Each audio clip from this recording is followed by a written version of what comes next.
even though I knew what the purpose of integration was, I just thought that it was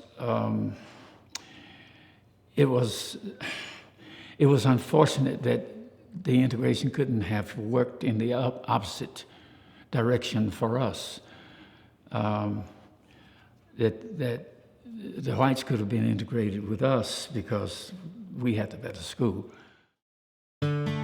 They're not the rich and famous. Their profit comes not from the thing they sell, but the good they do. Our nation has more than 1.5 million nonprofits that employ 1 out of 10 Americans, providing services that otherwise go unfulfilled, keeping our community connected when all else fails. But nonprofits often lack the tools to properly promote themselves, to inspire more donors and volunteers and clients to their cause. That's where I come in. I've been in the nonprofit world for nearly 20 years. I connect nonprofits with marketing professionals who donate their time and expertise so that, at the end of the day, these life-giving organizations can do more, do better, by creating more, that's right, buzz.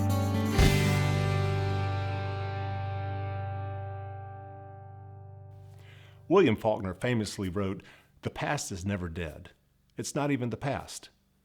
And nowhere is that truer than the Christiansburg Institute, once a school and now a nonprofit that defines the struggle and self-determination for African Americans. And for all Americans, hope. Theirs is the story that we are honored to share in this special 2-part episode of Buzz.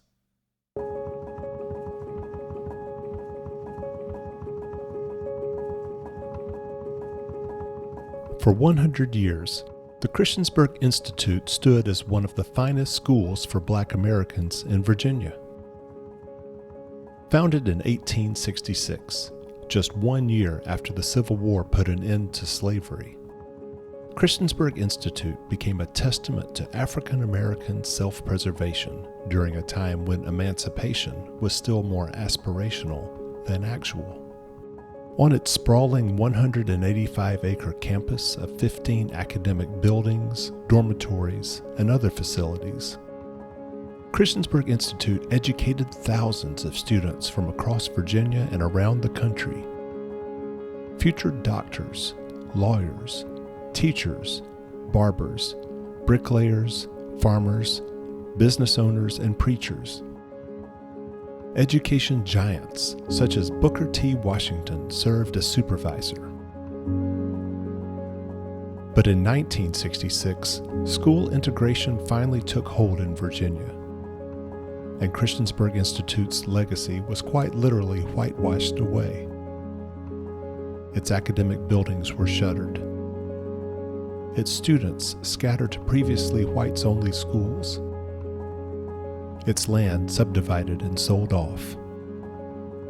Today, all that's left is one abandoned building on 4 acres. But there's a group of passionate people, school alumni, alumni descendants, along with a new generation of leaders, dedicated to preserving its history and ensuring Christiansburg Institute's present and future are just as impactful as its past.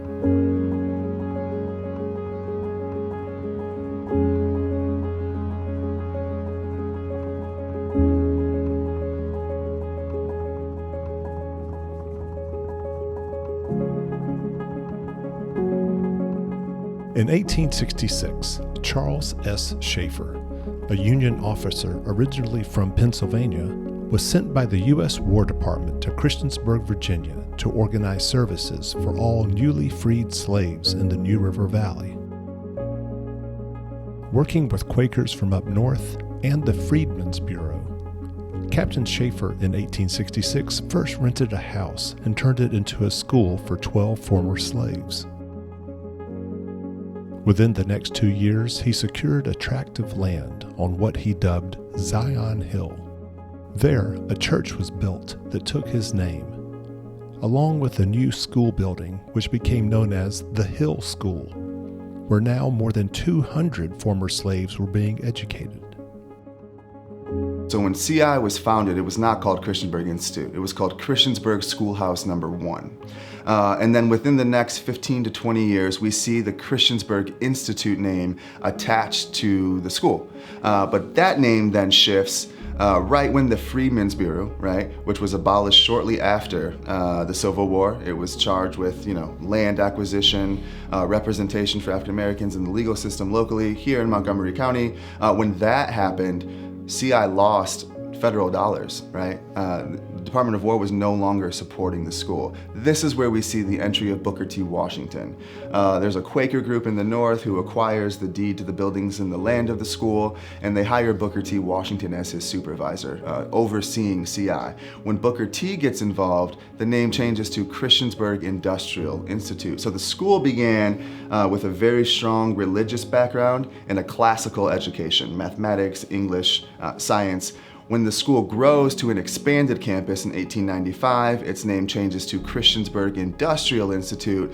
Booker T remodels the school literally directly after Tuskegee Institute, right? And he appoints his top graduates, class of 1895, from Tuskegee to come to Christiansburg and remodel, develop the school, grow it to become, again, that 185-acre campus. CI is very unique because they gained control of their own institution. And so they were able to figure out what education looked like for them. And initially it was generally a liberal arts style education, or what some people consider to be a classical style education. And then as Booker T. Washington stepped in to figure out what would be best for CI, it moved toward industrial-based education, an opportunity for the community to practice vocational trades and become self-sufficient. CI was the only high school that was educating black folks for a very, very long time. And there's, of course, reasons why, and we know those reasons why. And so we had students coming from North Carolina, from Tennessee, in addition to from across the state. Now we know CI later in its life was a boarding school, so students could live on campus and then go to their classes, which would have been in 15 different buildings, in addition to taking buses daily from Pulaski, from Wake Forest, from City of Radford, even from Roanoke. To assist in the transformation of the school into one focused as much on vocational instruction as classical education, Booker T. Washington in 1896 brought 3 of his newest graduates from the Tuskegee Institute. Charles Marshall, who was tapped as school principal. His friend, Edgar A. Long, who took over after Marshall's untimely death in 1906. And Anna Patterson, who would become Edgar Long's wife and principal after his death in 1924. So we view Edgar Long as a master organizer who was able to talk to multiple audiences and then also make sure that the education of black people in the South was being centered and being met. In addition to Edgar Long, the building that remains and stands in his name, this is one of the last remnants from CI's 100-year life. We know that there were up to 15 buildings that were at the school.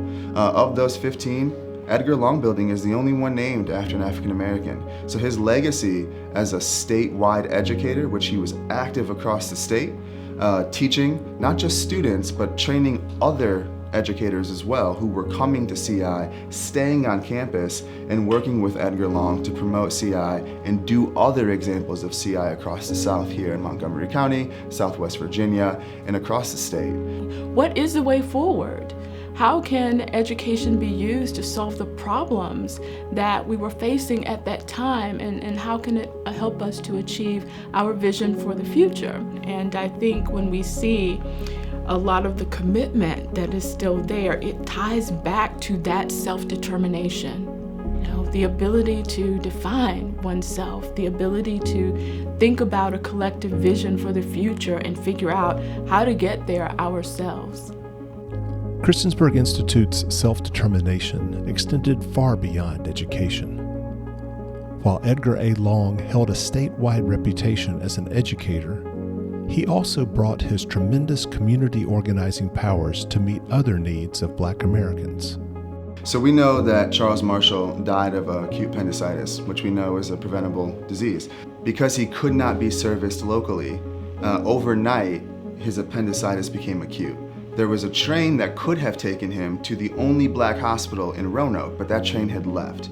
And so in that time period is when his appendicitis became worse and eventually took his life. So Edgar Long, in partnership with the local community, both black and white, right, and northern funding coming from the Quaker group, they built the Christiansburg Colored Hospital. This was a state-of-the-art facility right here in Christiansburg that was serving black folks. It was also an interracial staff.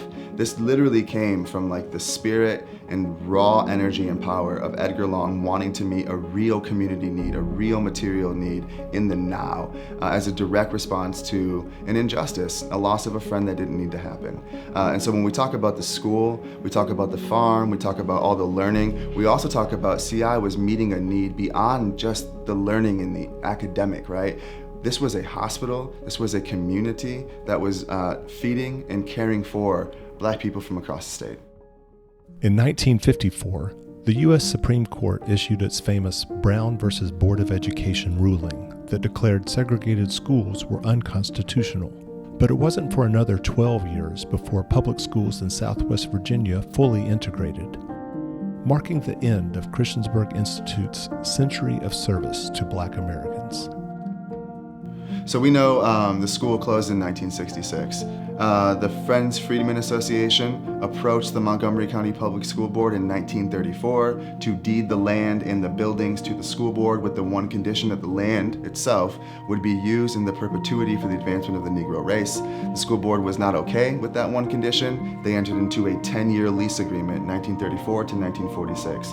Fast forward, 1946, the school board acquires all the land and all the buildings, the deeds themselves. They organize a board of control with representation from City of Radford, Floyd, Pulaski, and Montgomery County, all white administrators who are now overseeing and operating the school.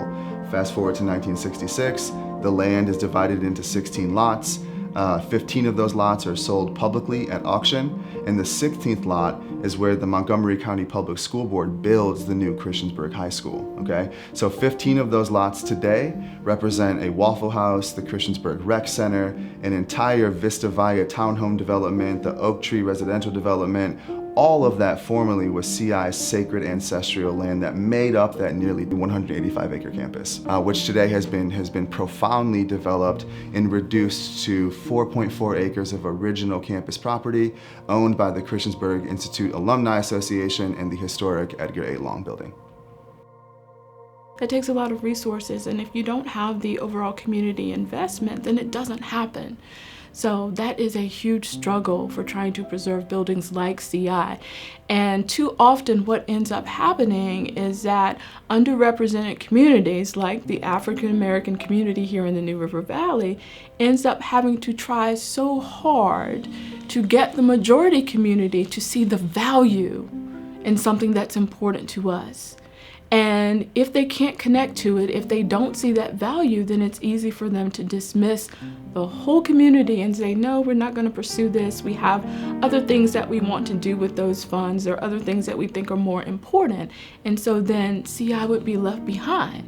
And it's such an unfair situation, right? It's not a situation that we created, yet we are in many ways having to suffer and really, really push for somebody to care. And we just shouldn't have to do that. So there's legislative reasons that we know why CI closed. I think, to put it just truthfully and simply, I just don't think people cared. I just think there was a lack of value, a lack of appreciation for Black culture and Black life and Black history and the achievements of Black people that have been happening for a full century.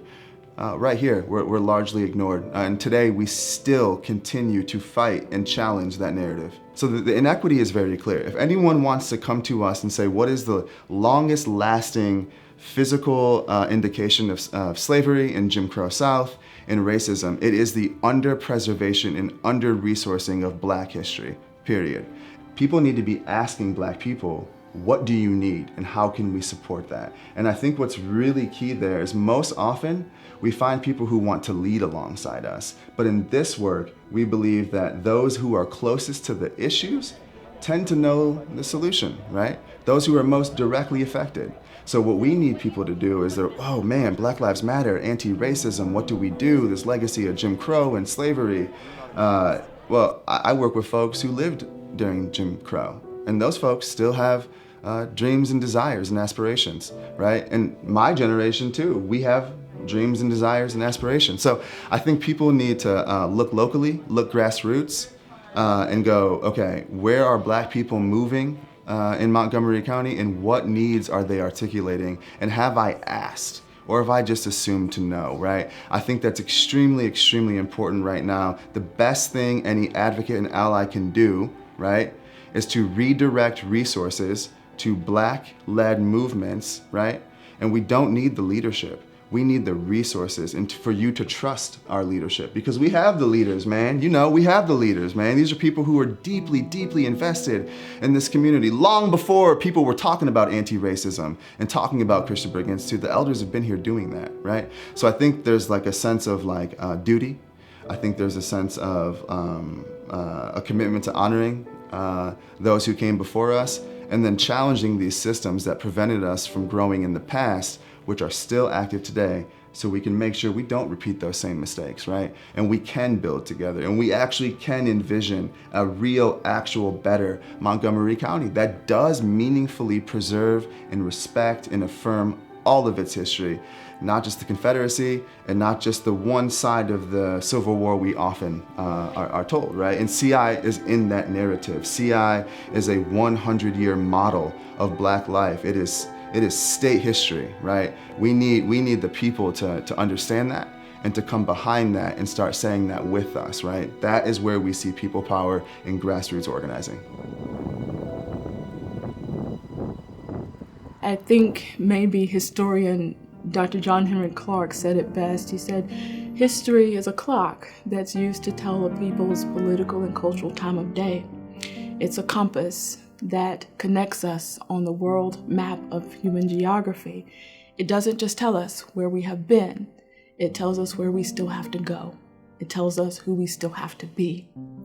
And that's the significance of CI. There is still such a strong community connection because what was accomplished there has definite impact on where we go in the future, right? The things that were taught, the values that come out of that history, the huge push for some level of control over how we learn and how we use what we learn is something that we're still fighting for and still trying to bring forward.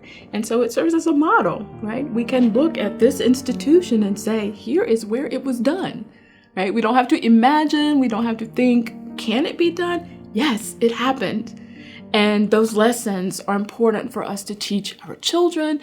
It's important for us to teach the future generations so they can see, here is an example of how our community, against all odds, are able to be successful. And that's so important for us. For 155 years, the success of Christiansburg Institute has been a story told largely word of mouth by the alumni who attended here and their descendants.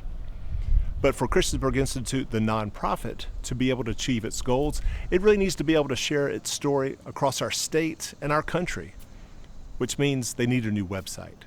And to help out with that, I invited in William Nelms, CEO of Spectrum Media Solutions in Roanoke.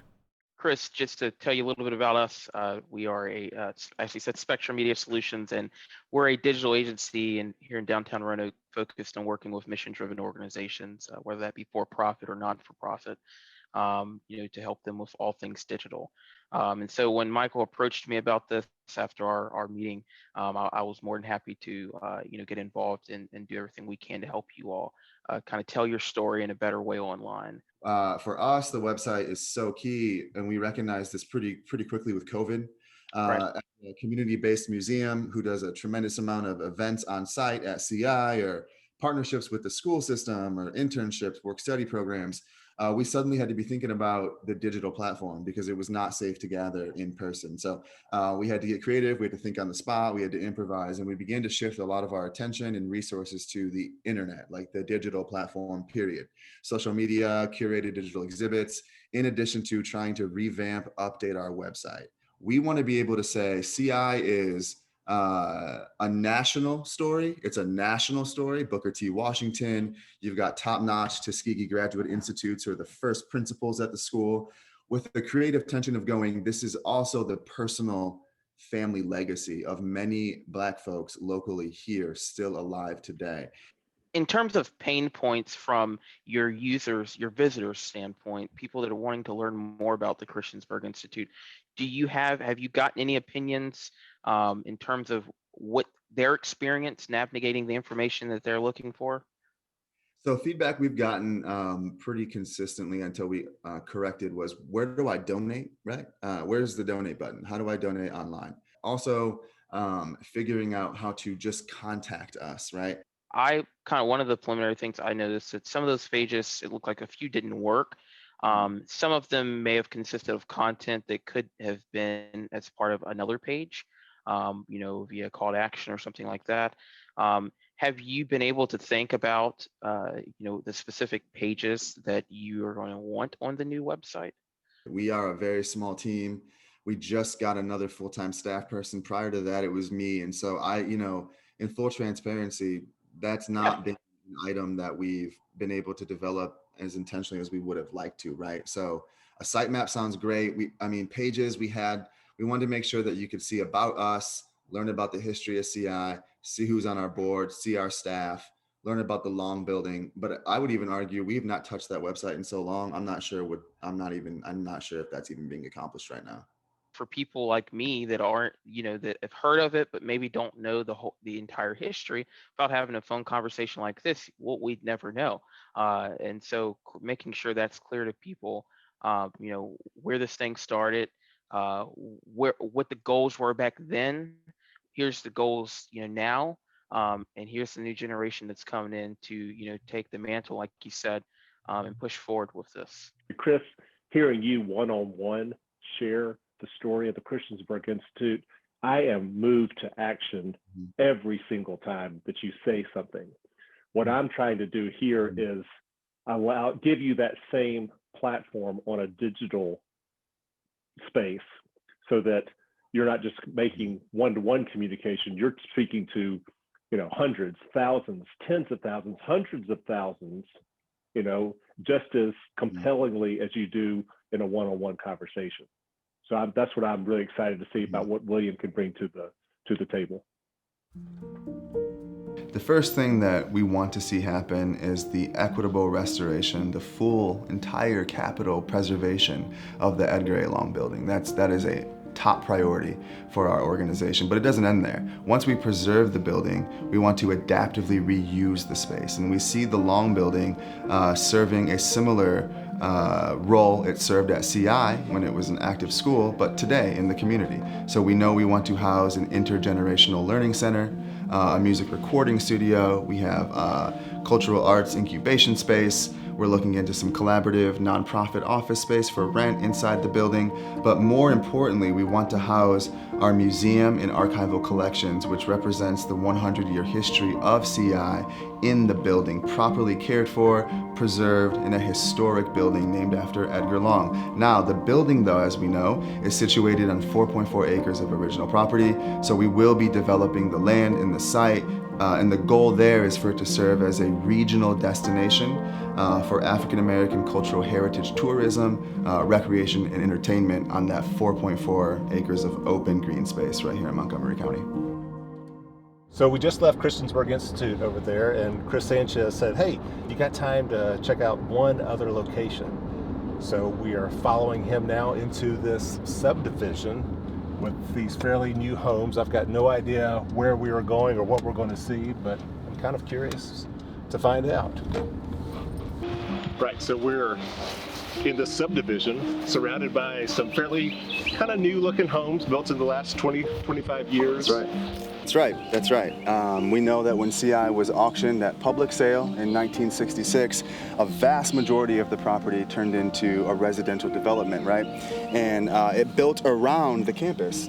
And so the CI Principal Cemetery is the resting place of Edgar and Anna Long, Charles Marshall's infant child, in addition to other faculty and staff at CI. All right, so you're telling me that these giants in CI's history are buried here in some guy's backyard that you've got to basically walk up his driveway to access? That's right. When the land was developed, of course, the cemetery became increasingly isolated, and in its isolation, decontextualized. You would drive through this neighborhood and you would have no idea that 3 top graduates of Tuskegee Institute, appointed by Booker T. Washington, who committed the majority of their lives to this work, are buried, right here in Christiansburg. And so a big part of our work is making sure that these names, the names of Edgar and Anna Long and of Charles Marshall, in addition to Booker T. Washington, are celebrated. And I gotta say, standing next to Edgar Long, having just been in the bowels of the Edgar Long building, we are just continuously recommitted to doing that work. This is sacred space. This is sacred space.